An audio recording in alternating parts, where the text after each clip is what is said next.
Le premier livre des rois, chapitre 20.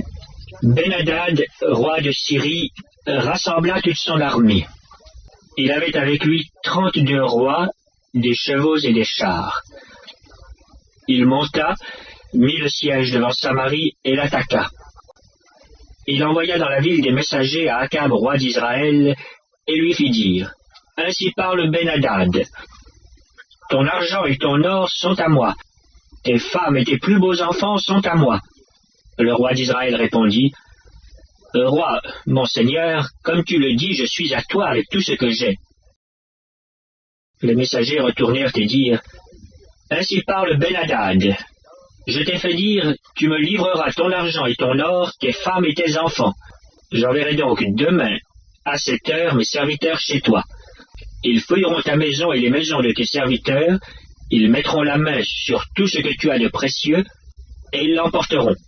Le roi d'Israël appela tous les anciens du pays, et il dit: Sentez bien et comprenez que cet homme nous veut du mal, car il m'a envoyé demander mes femmes et mes enfants, mon argent et mon or, et je ne lui avais pas refusé. Tous les anciens et tout le peuple dirent à Akab: Ne l'écoute pas et ne consens pas.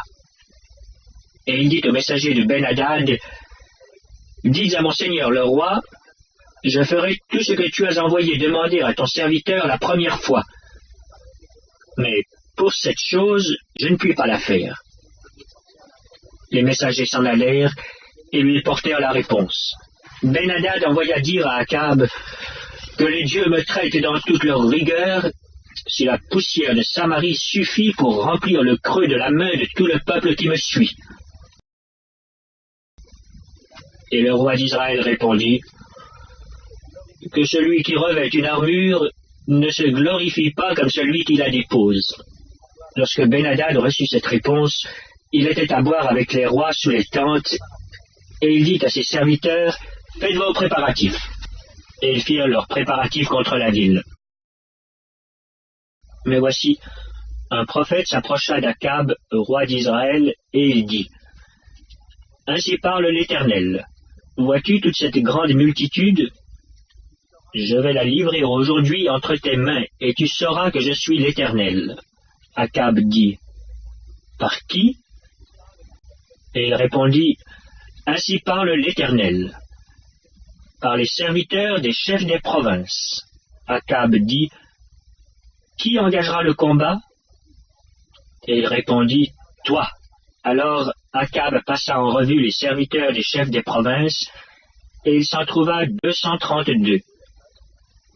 Et après eux, il passa en revue tout le peuple, tous les enfants d'Israël, et ils étaient 7000. Ils firent une sortie à midi. Ben-Hadad buvait et s'enivrait sous les tentes avec les 32 rois ses auxiliaires. Le serviteur des chefs des provinces sortirent les premiers. Ben-Hadad s'informa, et on lui fit ce rapport: Des hommes sont sortis de Samarie. Il dit: S'ils sortent pour la paix, saisissez-les vivants.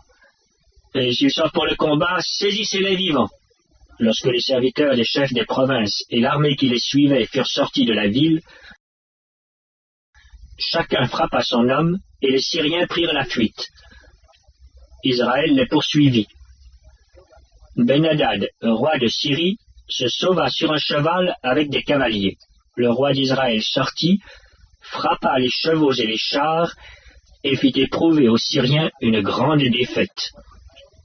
Alors le prophète s'approcha du roi d'Israël et lui dit: Va, fortifie-toi, examine et vois ce que tu as à faire, car au retour de l'année, le roi de Syrie montera contre toi. Les serviteurs du roi de Syrie lui dirent: Leur Dieu est un Dieu de montagne, c'est pourquoi ils ont été plus forts que nous. Mais combattons-les dans la plaine, et l'on verra si nous ne serons pas plus forts qu'eux. Fais encore ceci: ôte chacun des rois de son poste, et remplace-les par des chefs. Et forme-toi une armée pareille à celle que tu as perdue, avec autant de chevaux et autant de chars. Puis nous les combattrons dans la plaine, et l'on verra si nous ne serons pas plus forts qu'eux. Il les écouta et fit ainsi. L'année suivante, Ben-Hadad passa les Syriens en revue et monta vers Aphek pour combattre Israël. Les enfants d'Israël furent aussi passés en revue. Ils reçurent des vivres et ils marchèrent à la rencontre des Syriens. Ils campèrent vis-à-vis d'eux, semblables à deux petits troupeaux de chèvres, tandis que les Syriens remplissaient le pays. L'homme de Dieu s'approcha et dit au roi d'Israël, « Ainsi parle l'Éternel. Parce que les Syriens ont dit, « L'Éternel est un Dieu des montagnes et non un Dieu des vallées. Je livrerai toute cette grande multitude entre tes mains, et vous saurez que je suis l'Éternel. » Ils campèrent 7 jours en face les uns des autres. Le 7e jour, le combat s'engagea, et les enfants d'Israël tuèrent aux Syriens 100 000 hommes de pied en un jour. Le reste s'enfuit à la ville d'Aphek, et la muraille tomba sur 27 000 hommes qui restaient. Ben-Hadad s'était réfugié dans la ville, où il allait de chambre en chambre. Ses serviteurs lui dirent, « Voici, nous avons appris que les rois de la maison d'Israël sont des rois miséricordieux. Nous allons mettre des sacs sur nos reins et des cordes à nos têtes, et nous sortirons vers le roi d'Israël. Peut-être qu'il te laissera la vie. » Ils se mirent des sacs autour des reins et des cordes autour de la tête, et ils allèrent auprès du roi d'Israël. Ils dirent, « Ton serviteur Ben-Hadad dit, « Laisse-moi la vie. » Akab répondit, « Est-il encore vivant? Il est mon frère. » Ces hommes tirèrent de là un bon augure, et ils se hâtèrent de le prendre au mot et de dire, « Ben-Hadad est ton frère. » Et il dit, « Allez, amenez-le. » Ben-Hadad vint vers lui, et Akab le fit monter sur son char.